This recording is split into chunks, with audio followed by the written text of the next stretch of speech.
Darkness cloaked the city. Rain lashed against the windows of a dimly lit cafe. Inside, a lone figure sat hunched over a chessboard, his face obscured by the shadow of a fedora. This was Elias Thorne, a man of mystery and secrets. He moved his knight, a sly smile playing on his lips. A sudden crash shattered the silence. Elias didn't flinch. He didn't even blink. His gaze remained fixed on the chessboard, his mind a whirlwind of calculations. Outside, the faint echo of footsteps faded into the night. Elias slowly raised his head, his eyes sharp and piercing.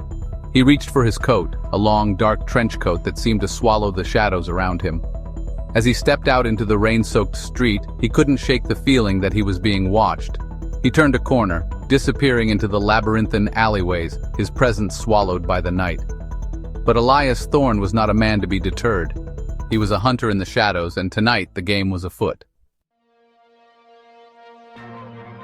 The following morning, news spread like wildfire. Renowned scientist Professor Evelyn Wright had vanished. Her laboratory, a chaotic mess.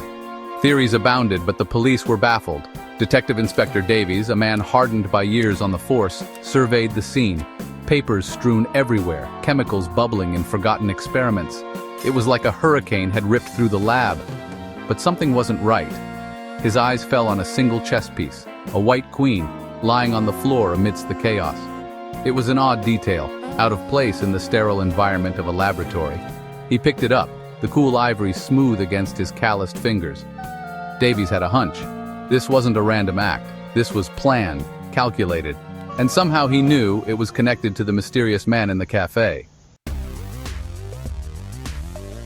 News of Professor Wright's disappearance reached Elias through the rustling of newspapers and hushed conversations in dimly lit taverns.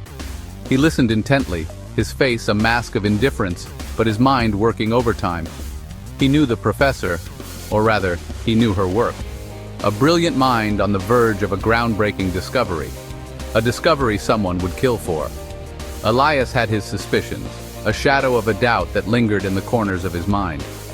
That night, he found himself drawn back to the cafe, to the scene of the accident. The broken window had been replaced, but the air was thick with the memory of the event. He could almost hear the crash, feel the phantom footsteps echoing in the silence. He took a sip of his coffee, the bitter liquid mirroring the taste of suspicion in his mouth. He needed answers, and he knew just the person who could provide them. The rain had stopped, but the city streets remained slick with a sheen of reflected moonlight. Elias navigated the maze of alleyways with an uncanny familiarity, his footsteps silent and sure. He arrived at his destination, a nondescript building nestled between a bookshop and a pawnbroker. The sign above the door read simply, "The Raven's Nest." This was his haven, a place of whispers and secrets, where information was currency and silence was golden. Inside, a woman with eyes as old as time greeted him with a curt nod. This was Moira, the gatekeeper of secrets, her ears attuned to the city's hidden rhythms. She had heard the whispers, the rumors swirling around Professor Wright's disappearance. Word on the street is she was close to something big, Moira rasped, her voice like dry leaves rustling in the wind, something people would kill for. Elias nodded, his suspicions confirmed. The game had just become deadly.